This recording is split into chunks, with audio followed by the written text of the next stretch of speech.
Welcome to the Bookers Alliance podcast, where we hold the pencil and the pencil is power. Coming at you right now is your host, Marky Mark, along with the man, the myth, the legend, Frank Donaldson. Join us as we discuss the ever-changing landscape of professional wrestling. So hang on tight, you jabronis, and enjoy the ride.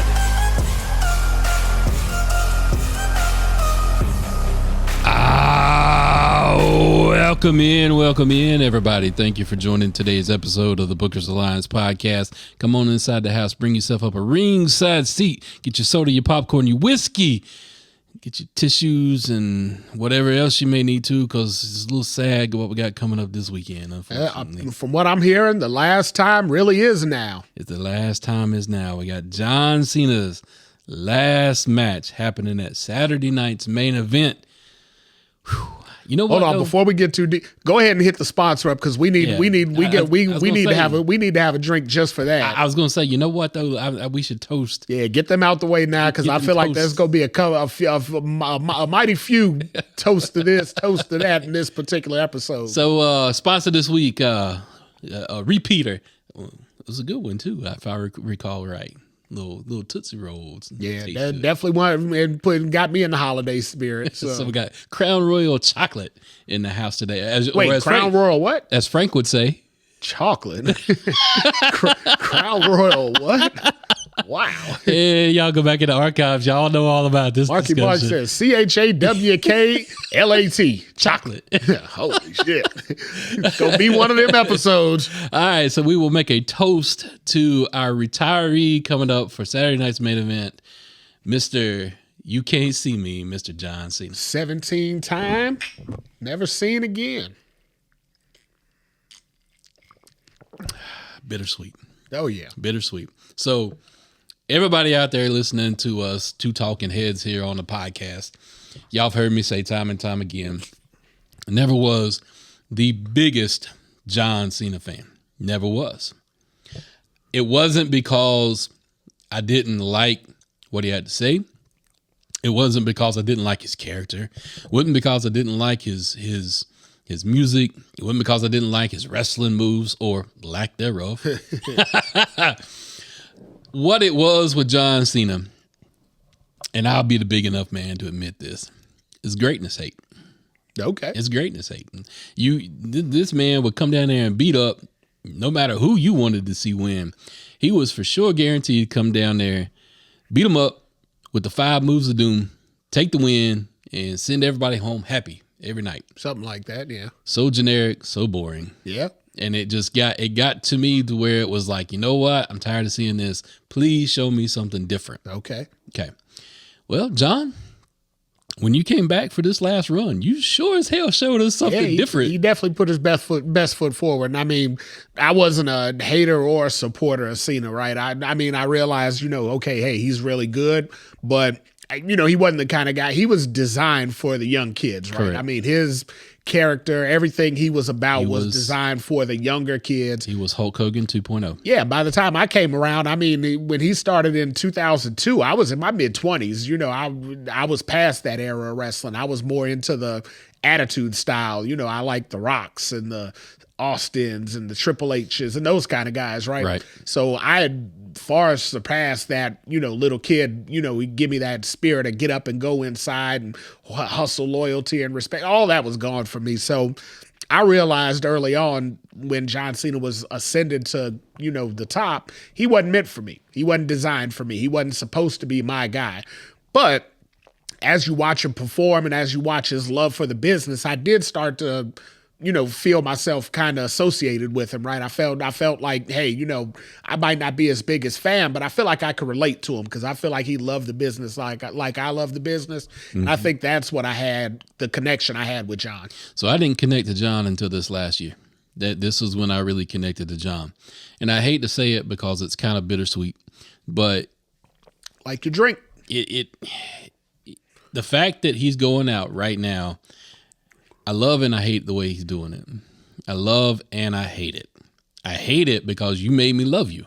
Yeah, there you go. You made me love you. Like you didn't take my John Cena sucks. Like you made me look at you and go, damn, you really don't know what you got until it's gone. I mean, that ain't a saying because it's just words that fit and sound good together. That shit applies, and it definitely applied in this instance because, the fans, I mean, it wasn't just you, right? It was the multitude, every crowd he went to, most polarizing wrestler of all time. Every single arena you went into, you were going to have almost a 50-50 split. You'd have the younger crowd and some women that just love John Cena, and all men over 20 just hate him. Right? I mean, it was basically cut and dry like that. Unless those men grew up watching Cena. Yeah, right. Cena So I guess let's say all men over 30. Let's go that direction, right? All men over 30 weren't necessarily the biggest Cena fans, but kids and women loved him. So you'd have every crowd he performed in front of, let's go Cena, Cena sucks. I mean, they made t-shirts of that where you had on the front, let's go Cena, and on the back, Cena sucks. They marketed it. They leaned into it. Everybody realized it was a thing, and that was John. But again, it's what his character was designed for. His character was designed for little kids. Little kids have moms who are going to support anything the little kids like, but then little kids have dads that look at him like, forget this guy. He's the jock in high school. I don't want to be him. I'm different than him. So where I turned and I looked at John Cena in a different light, everybody thinks it would have been at Elimination Chamber, but that's actually not the case. It was before that when I started looking at John at a different light. It was at the end of the Rumble in the press conference at the end when John said, I've been loyal to this company. I've been here for a long time. This is my home. I always come back. I love this business. I eat, sleep, and breathe this business. And I'm not going to say that I'm going to get in an entrant match for the Elimination Chamber. I'm going to be the first entrant in the Elimination Chamber. I'm in it. And he was like, this company affords me that. And I'm like, that's a different John Cena. And what we know now, that was the beginning of, the heel turn, so to speak. But it wasn't the kick to the balls to Cody that was like, oh, shit, I love Cena now. Yeah. It wasn't that. It was the fact that all of a sudden you saw something different and you went, you know what? He's got a point. Like, if he's going out and he's so calling this his last year, hell yeah, put him in there. He deserves it, right? Yeah, I mean, absolutely. Let's be honest. He's quote unquote the greatest of all time, right? I mean, that's what they're monikering him as. So that's what they're standing by. He deserves to call his own shot. I mean, if you're going to be the greatest of all time, you've carried this company on your back for 20 years. You deserve to go out how you want and on your terms. And if it's storyline purpose, that's what they played into, hey, I'm all there for it because it's real. Yep. It's something that realistically I would say, you know what? I could see that happen. But I got a different area where you said you connected with John back then. So I probably, like I said, I appreciated him for what he was and the fact that he cared about the business for the longest time. But when I really connected to him was when they started doing the reality show and I saw he was dating Nikki Bella. That's when I was like, you know what? That's a good guy right there. That's a smart man. We had to go to that point. Right? Absolutely. Because I was like, that's a smart man right there. Because if I was in your position, I would also be dating Nikki Bella. So yes, now the smart man there. I realized then we had a similar mindset. So, I mean, I got to the point where I looked at John Cena in so much of a different light. I had John Cena as a wallpaper on my phone. That'll tell you something. Like, how many wrestlers have you ever seen Marky Mark with on his phone? Wait, a better question is who's still doing wallpapers on phones? Holy hell. Me, I'm 12. I know. Are you talking about 2002 you had him on your phone as a wallpaper? Because holy hell. I haven't seen a wallpaper on a phone since 2016. So for me, I hate the fact that he made me love him in his last year. Like, he wore me down. He made me love him. But I will say this. Also what Nikki Bella said. I will say this. We're titled this episode, Leave the Door Open. There's a reason why we titled it that way. Tell him. So the way that he's going about doing his last year, it's not like it's all clout and look at me, look at me. He's not putting himself on a pedestal in any, except for his faux heel run. Yeah. But he's not putting himself on a pedestal in any of this.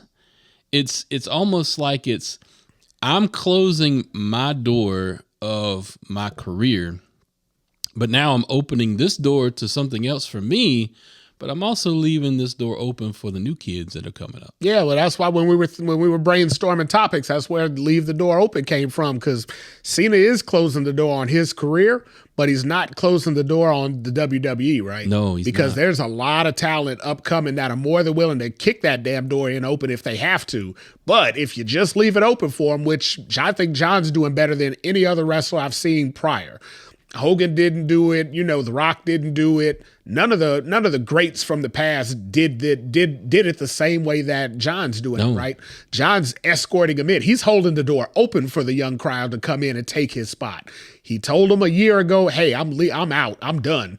This is a young man's game, and young men need to step up and take it." Yep. Well, now he's ushering them in. He's not blackballing them like they used to do. He's not gatekeeping like they used to do. He's not holding talent down like they used to do. John's actually giving them his platform. He's literally going to showcase NXT talent on his last show, where he knows he's going to drag, 100 million views or 50 million eyes to watch his product. He's giving them the ball and saying, "Hey, run with it. It's yours." And that, I think that, if nothing else, is what turned me on to his last run, right? Yeah. Because we know how I felt about his heel run. That was trash. He can say what he... It was not good. He can say what... He can go on Chris Van Vliet. He can go on whoever in the hell he wants and tell him that he thinks that was great. He could lie to Tom Rinaldi dead in his face. He ain't gonna lie to me like that. Because I know that was trash, and I know when he looks back at it, he's like, ugh, kind of blew that one, but that's cool. But the way he's going out right now, I'm like, you know what? I'll swallow that bad part of it in the whole to get to where we're going now, because I'm so excited with what he's doing on his way out. So you referenced a couple of interviews that he had in this past week. Go out on your YouTubes there and check out these interviews with Tom Rinaldi and with Chris Van Vliet. These interviews, not the most like jaw-dropping, riveting interviews. No, it's all stuff we've heard before. It's stuff we've heard before, but it's just we never heard it together. The way he talks about it, and the way that, first off, foremost, the way that he talked to Tom, and I love the way Tom was engaging him, because he kind of spun some of those questions back on Tom. It was more philosophy questions, which was, it's always cool to hear somebody else's philosophy and takes on things, especially when your personality is open to hearing other people's thoughts and philosophy on things. But to hear them two kind of go on about that, and also respect to John, because there's a few questions that Tom kind of threw at him that John was like, "I'll tell you when I'm done. Yeah. I don't want to tell you why I can't give this answer." He did the same thing to Chris Van Vliet, because they both leaned into the same question. It's what we're talking about. It's what everybody involved with wrestling is talking about. We want to hear what you thought about this heel run. Of course, he can't tell us today, right? I mean, that's all bad. But it is on the tips of everybody's tongue to hear how do you think it went? What's your opinion on it? Everybody's gonna ask him. I mean, every interview he's gonna do from here till whenever the next Unreal comes out is only going to circulate around that. But I think the fact that he gave the hint that it probably will be addressed and discussed in the next Unreal is going to make that show blow up. So I'm sure Netflix ain't sad about that now. They introduced season 2 today. Of course they did. Was it mid-January? Yeah, because he set it up. He set it up. He teed it up just right over the weekend with mentioning, hey, we're going to talk about the heel turn. Oh, you guys are interested in the heel turn? Well, guess what? It's going to be on Unreal and Netflix in a couple of weeks. Everybody's, foaming at the mouth like, give me Unreal. Nobody was excited about Unreal the first season, so let's see what we get this run. I love the question, though, that Tom asked him about dying twice. The athletes and superstars and musicians, and, they're all like, well, you die twice. Your career dies and when your actual body dies. Yeah. And then John was like, I don't see it that way. Yeah. John's like, this is not a death, because this wasn't all of me. This was a part of me. Yeah. This isn't everything that I am. John Cena, the man, and John Cena, the character, were still two different people. Yeah, that's what he said. And that's interesting, because when you look at guys like Ric Flair, it's kind of hard to see where Ric Flair begins and where Richard Flair ends. You know, it's kind of hard to see that, where John never had a name change, but still I mean, probably the closest you saw to John, even though it might not have been in the best light, was on Total Divas. Yeah, yeah. You got to see John in a different way, and you're like, oh, he's a dick. Yeah, you're like, you're right. He's a robot. You're like, oh, so he literally is the Terminator. Okay, we got it. So, like, yeah, dude, you're really not cut out for kids. Yeah, he was legit Arnold Schwarzenegger in the Terminator in his, he was buttoned up. Yeah. He's so rigid. And I'm like, bro, this isn't your home. I mean, what are we doing here? So that is what he said, right? He's not going to die 2 times because, that isn't who he is, or that isn't all he is and all that. Here's my reply to that. That's great to say. It's easy to say, too, when you're on this side of it. Right. Every athlete, and I'm talking every athlete that's played at any high level of profession, in any sport, be it whatever in the hell, 4 or 5 years down the road when they're getting inducted into Hall of Fames and things like that, they feel a different way about it than they do on the way out. John's still got 1 match left, so technically he's still in. It's real easy to give the lip service and say, hey, this isn't who I am. I'm not going to miss it. I'll be fine. I kind of wait until he gets to that Ric Flair stage, though, where he's, 60. So 12 years from now, and he's starting to think, man, that itch hits him again. And you're just like, God, there ain't no way to scratch it. I kind of wonder, though, if he's the exception to the rule. Yeah, everybody's the exception to the rule. Until the rule hits him. Yeah, here's what Mike Tyson said once upon a time. Everybody's got a plan until they get hit in the mouth, right? So here's what, John's got a perfect plan, right? He's so buttoned up and he's he's going to be an ambassador for 5 years, he said. Yeah, I'm sure he'll be an ambassador forever, unless somebody comes and offers him more money and he Hulk Hogan's his way out. He'll still be with the company, but he'll never be in the ring again. But that's what I'm saying. Everybody that left the ring said, hey, I'm done. I know I'm done. I'm out of here. You've heard it from so many people. Hell, Bret Hart had a stroke and, and multiple concussions. And Bret still wants to get in the ring. Bret's gotten in the ring since then. He came back and wrestled Vince McMahon. He came back and did other stuff. Now, do I believe John won't do it? Yes, because he's laid it down so hard. He's kind of that person where it's like, when I've said something, it's done. Well, it's because he said it the way he said it. Had he just said, hey, I'm done, I'm out, like he said, there was 2 ways he could do it. He could either do this run this year, or he was just going to drop on X, hey, I'm out. I'm done. Yeah. I think had he done the latter, had he just said it on X, we definitely would have seen him again, right? We would have saw him in a WrestleMania. We would have saw him in something. We saw Punk again. Because he did it the way he's doing it now, I do feel like he would feel like such a hypocrite to back out of it that he won't let himself back out of it. But I guarantee with every fiber of my being, before it's said and done, he's going to miss it. He's going to wish he never committed the way he committed to this now. He's going to regret it. And he's just going to be stuck with that. And he's going to have to live with it. He's just going to, much like apparently he does with his personal life, he's just going to have to bottle that shit up and push it down really, really far. But this is why you don't do definites in wrestling. And he said himself, I never speak in absolutes. Yeah, but he did, and now he's screwed himself. Yeah. So whatever, But again, down the road is the Vince McMahon mentality of it. All the fans will forget about it. They'll be down the road. Is everybody going to forget about it and Cena's going to come back again? I wouldn't rule that out.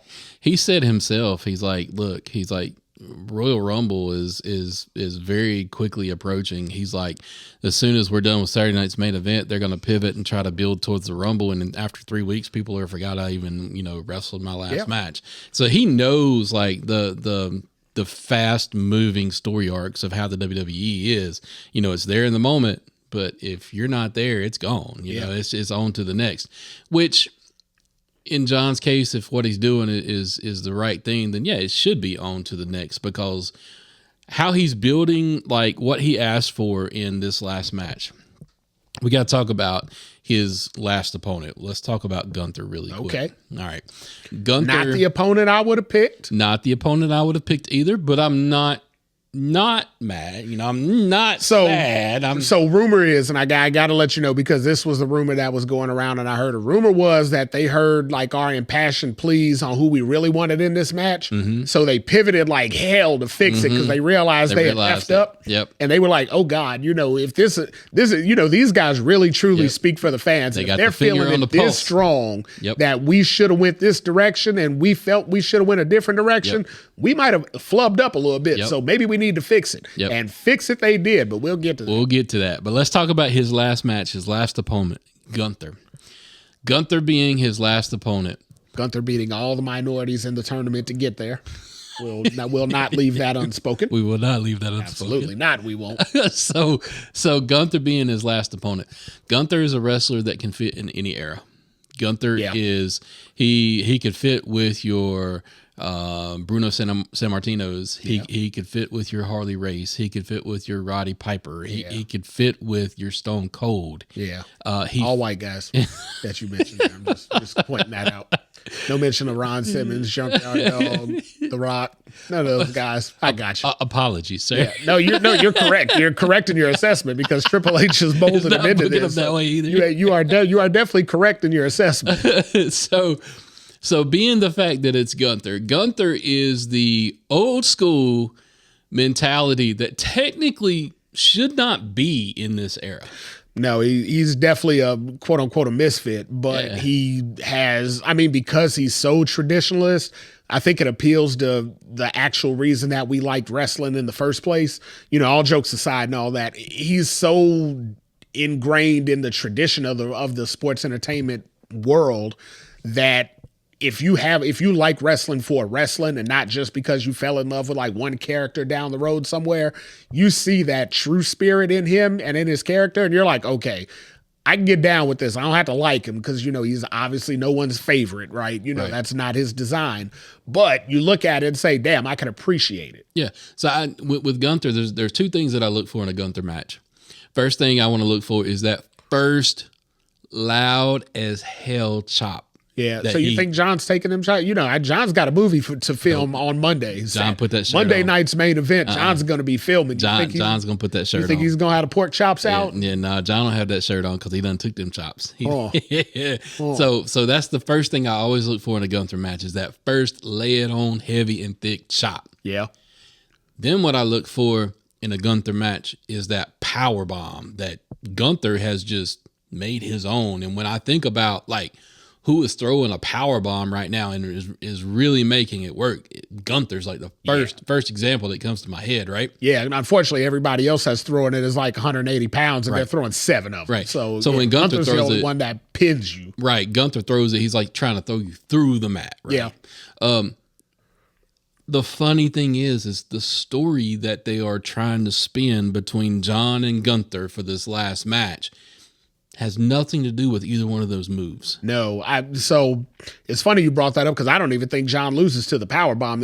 So wait, before we get in too far into that, we both agree John's losing, right? John's got to lose. No way he's winning. There's no way he wins. That would be so wild on so many levels if he won. He has to lose. That if he won, I wouldn't even believe it was his last match. I'd feel like there was a hell of a swerve coming after that. They're looking for the WrestleMania match. Yeah, like they screwed us all the way around, and he really is going to try and kill wrestling because if he wins, that's what he does is kill wrestling. So we both agree he's losing. Right. But I feel like he's losing to the sleeper. I feel like he's just going to lay there and be asleep while the curtain comes down, and then they're going to revive him for his final to do. Right. But yeah, I feel like he's going to essentially tap and basically give up the ghost. That's what I was about to ask. Do you think he's going to tap, or do you think he's going to pass out? Pass out, 100% pass. He's not tapping. I mean tap on his career. Yeah. I mean, he's going to go out on. You got to die on your sword. You don't go down. John Cena has built up a 25-year career about never give up. Yeah, exactly. He can't tap. No, he can't. That totally breaks canon if he taps. Yeah, that would be ridiculous. But he's going to pass out. But if he fights to the bitter end, and then because then he won't give up. Yep. His body just gave out, which is what he's been saying for the last month. Is that his body's giving out. So I guess I don't know what is it, the exclamation point on the end of the career is for your body to just not be able to go any longer. You don't, whether you give up or not mentally, your body just gave out on you. That's the way he goes out on his sword. I don't know how they do it. I don't know how it happens. I don't even know if it's physically possible, but what I would imagine is Gunther gets him in the sleeper. John fights it. He finally goes to the mat. Gunther, is struggling and keeping him down. John fights his way back up, somehow gets him on his shoulders, getting ready to go into the AA for the final time. And somehow Gunther wiggles out of it, gets him back to the mat, puts the sleeper back on him, grapevines it to where John can never get out. Yeah, you got to do it with the grapevine. And then John passes out. So, but here's the thing, right? Like you say, you don't know how they get to it. A great way to get to it is, we're dealing with John Cena here, one of the strongest wrestlers that we've ever had. Let Gunther grapevine him. Let let John power himself up and run him into the corner. Run him in, mash him into the corner a couple times. But just have Gunther just keep hanging on. Just keep hanging on. Have Gunther never give up. And he just fights through it, and John just can't sustain anymore. His body just gives out. Let him crumble down to his knees, fall on his face. Gunther just keeps choking him until he's just done. Do it like that. Let Gunther get his, come up and let him wander off into the crowd, and then go back to the ring. And, we're just waking John up. Give him some water, really oversell it, right? Because we said this about Oba Femi. We wanted Oba to destroy Cena. We wanted to send him out damn near on a stretcher. Well, Gunther ain't that same character, but Gunther can put him to sleep and just leave him there laying. Ooh, I kind of had a thought that I would like to see. Let's talk about it. Kind of had a thought I would like to see. And this is spinning out of the interviews that he had with Chris Van Vliet. When he asked him to describe wrestlers with one word, they got to Punk, and Cena said, "That's my wrestling soulmate." Yeah. So a good way for that to happen would be, Gunther puts him to sleep. John gives, he's totally passed out. Match ends. Gunther celebrates, saunters to the back, but then Punk is the one to come out and kind of wake him up, help John to his feet. I wouldn't even mind it if all the babyface wrestlers came out. Send Punk out there, send Cody out there, send everybody you got out there, to basically give John, the wrestler's funeral, right? I mean, let them be his pallbearers, let them be the ones to help John up, get him to his feet, support him all the way out. I mean, they did it for Goldberg and Saturday Night's Main Event, cut the damn thing off. So Matter of fact, though, that's funny you mentioned cut the damn thing off, because apparently it's come out that this Saturday Night Main Event has no runtime. Yeah, no, because they know they're going to screw it up, right? And they're not dealing with NBC. They're dealing with Peacock, so they don't have to worry about that, because NBC is stuck to, we got to get that local news on at 10 o'clock. We can't have no run over. We ain't got time for this. But I do feel like the whole Goldberg retirement, match to Gunther, I feel like that was like the dry run to this. Like, let's see how it goes. Let's see what we do. Let's see if Gunther's believable and retiring somebody. Let's see how it carries over. Yeah. And then when you flub up at the end and, Goldberg's speech gets off, you're like, oh, hell, well, we ain't showing this on NBC. Let's get this somewhere else so we don't have to worry about that kind of time constraint, because otherwise you might have to cut the whole thing off at 9:50 so John can talk for 10 minutes. Or if John's only got 5 minutes in him, now you're stuck for 5 minutes. Or they try and throw some dumbass commercial in there, which pisses everybody off. So, you do it on Peacock where you got free reign of it yourself and say, hey, we're going to give you all the content you can handle, just air it. So I think that's definitely a good idea. I think they learned from the whole Goldberg thing. The Goldberg thing worked. So now you carry it over with Gunther. I get it. All makes sense. All right, so there's 4 matches happening on Saturday Night's Main Event. 2 matches I want to mention real quick. The hell else we want to watch? I need 1 hour of John and 1 hour of the main event. Let's talk about the 2 matches, though. Just mention them real quick. About. Yeah, all right, so we got Bailey versus Sol Ruka. Who? Hell. No. Don't say who on Sol Ruka. Don't. I mean Bailey. Hell, we ain't seen Bailey in the ring in months. Oh, Bailey. What are we doing here? Bailey, come on now. Come on. What are we doing here? So we got that match coming Speaking of retirement matches, holy hell. And then you've got AJ Styles and Dragon Lee versus Javon Evans and Leon Slater, I believe is his name. Yeah, the TNA guy. Guy. Yeah, so speaking of that, but while we're leading into that, good ups on NXT to let Javon Evans take yet another pin from an NXT champion last night. So why? Why does he keep contending for the title, right? Why? Let's just elevate him. Let's bring him up to the main roster. 'Cause I was sick of seeing that kid wrestle as good as he wrestles to damn lose. Yeah. We don't have to lose every fucking match. Let's win one, right? If I was how I was as a young boy watching wrestling, and what gravitated towards me sometimes was the high flyers. Yeah. Like when I saw, the Rock and Roll Express did what they did, when I saw Rey Mysterio, Too Cold Scorpio, things like that. If I was that same young kid, Javon Evans would be the guy that I'm looking at right if I'm a young guy right now, because that boy bouncy. Let's talk about that boy bouncy. And he's a local boy. Yeah, absolutely. North Carolina kid. So if I'm watching wrestling right now, that kid's jumping out of the gym, I'm like, holy hell, he's bringing all the energy to every match. But he spends, it's great that he can jump out the gym, but he spends every match looking up at the light. Taking the 3. Right. So I'm like, well, damn, can the kid win? Or does he just jump all over the place? I know they're going to get to a point where he's going to be the man in NXT because, the bigger stars are going to move on like they always do, and then it's going to be his house. I know it's coming, but damn, You don't have to make him lose every match on the way to get there, especially the way Triple H and Shawn Michaels are doing it, because now it's black on black crime. I mean, hell, you got Trick beating him one week, Oba beating him the next week. He can't beat nobody. So I'm like, damn. So now we're both abusing the youth and the race here. Look, what are we doing? I ain't got a dog in this hunt. I know. I handled that. So I have to let my partner carry that conversation. I was good to handle that specific part of the segment there. But. So all right, so let's get to the main event. Hold on, main event. Well, we got to pour another one here. This is a whole nother damn conversation for me. All right, let's get another pour in here. We ain't gonna go full pour, but we gonna go partial pour. I'll take another hit. All right, I'll take another hit. Tell me when. That's a good right. All right. Yeah, hell, because we've been so damn ready for this. I mean, we've been begging for this man to be on main roster in a high profile spot for at least 6 months. So we gonna talk about it. So who we talking about? We're talking about the ruler, Oba Femi. Let's talk about Oba. So first thing first, let's give a cheers to Oba. Yeah, absolutely. For getting into this main event spot. Main event spot against the world heavyweight champion, the WWE world champion, of the entire Triple H Golden Boy. So we know Oba's losing, right? So as a Cody crybaby, Cody, you need to lay down for this one. So let's talk about it, right? In the real world, that's how you make a star, right? That's in Triple H's world. Ain't no way that big black dude gonna beat the Golden Boy on Saturday night's main event in front of millions of eyes. He ain't letting that happen. But so wait. Time out.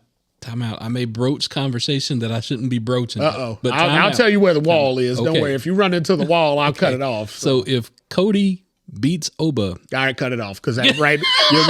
There's nowhere safe for you to go right here. Nothing else you say from this point on is going to be safe with our audience. I gotta ask my question. All right, we're going. So I'm not going to gatekeep like I said about John Cena. I'm gonna leave the door open. I'm gonna let you put your foot in. Now, if you bury yourself, though, you're on your own. All right. So if Cody beats Oba, does that mean that his invite to the cookout is rescinded?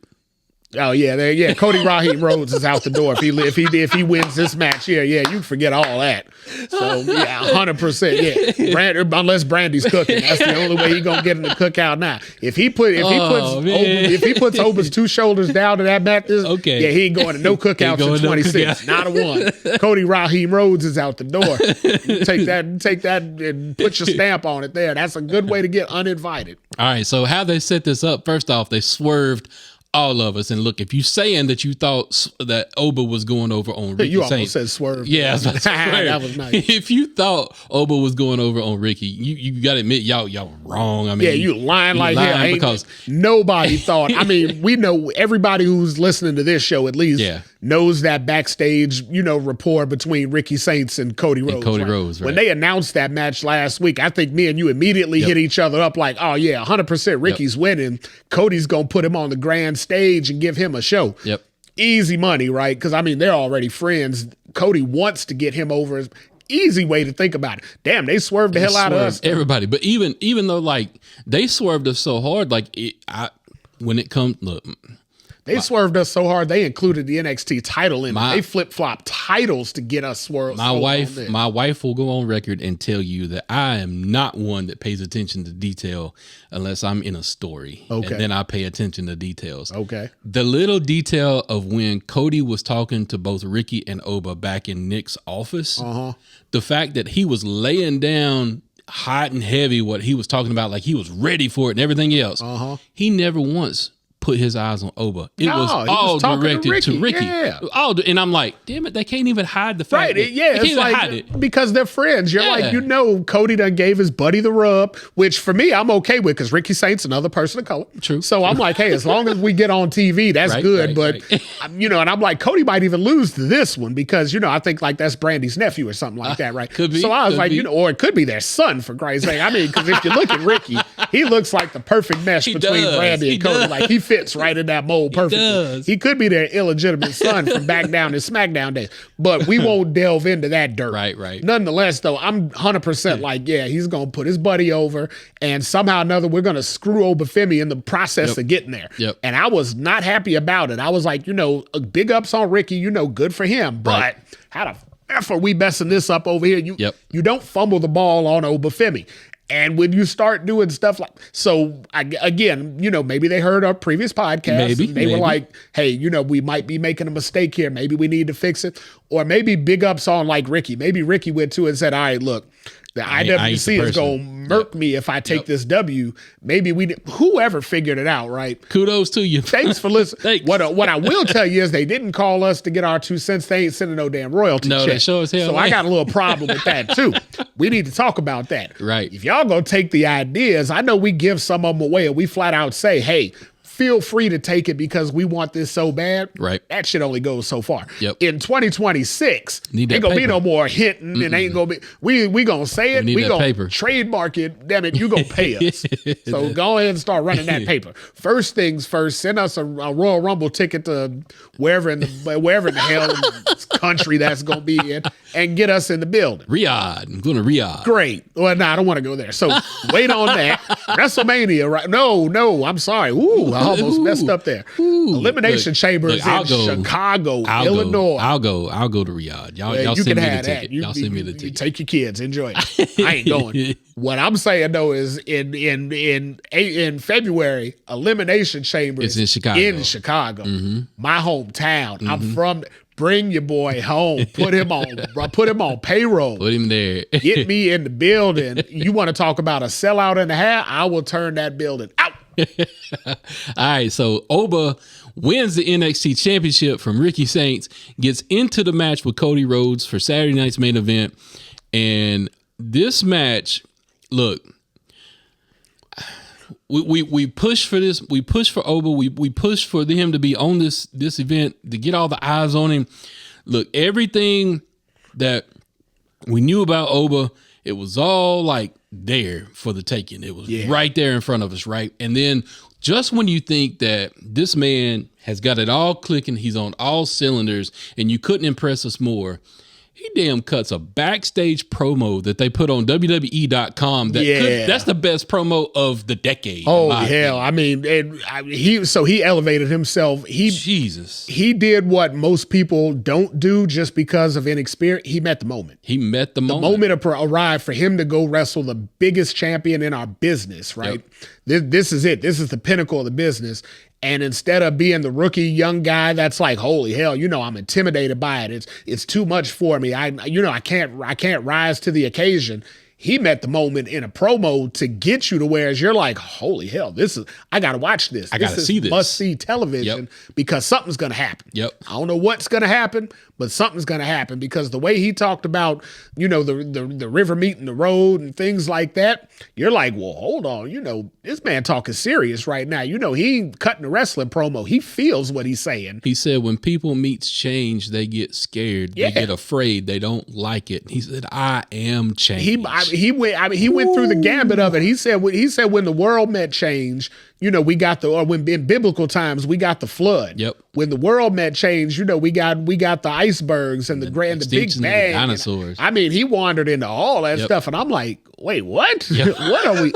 What are we talking? But as you listen to it, as you listen to the words you said, it all was correct. It was period correct. Yep.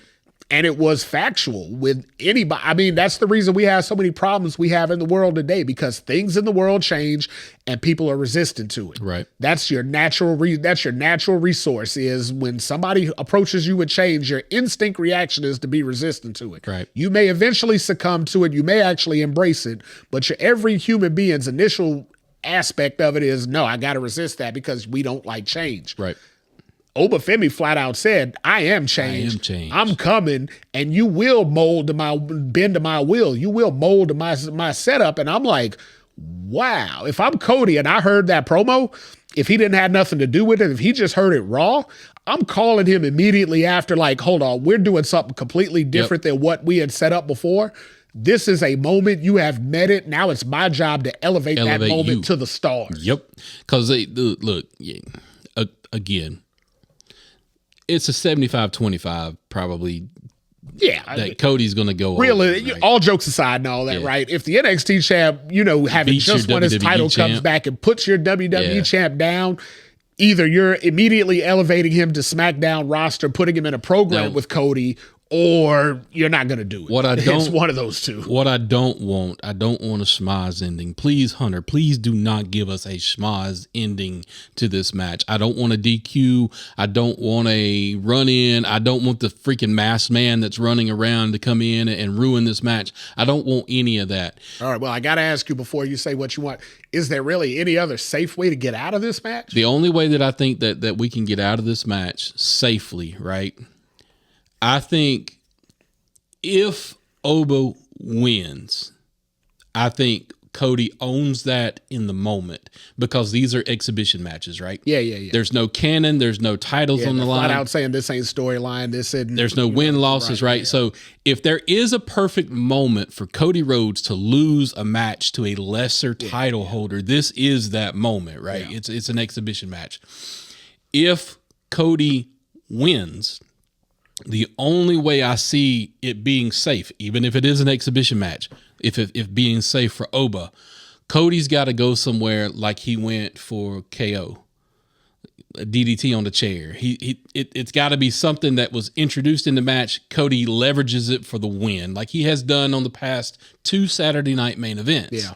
So there's a way to get Cody. Even before, I mean, he was killing KO on Saturday night's main event early in the year. So, I mean, Cody's been a beast on Saturday night's main event. He's done a lot of stuff on there. So I mean, there's a way for Cody to go over and be okay for Oba. Yeah. There's a way for Oba to go over and be okay for Cody. Yeah.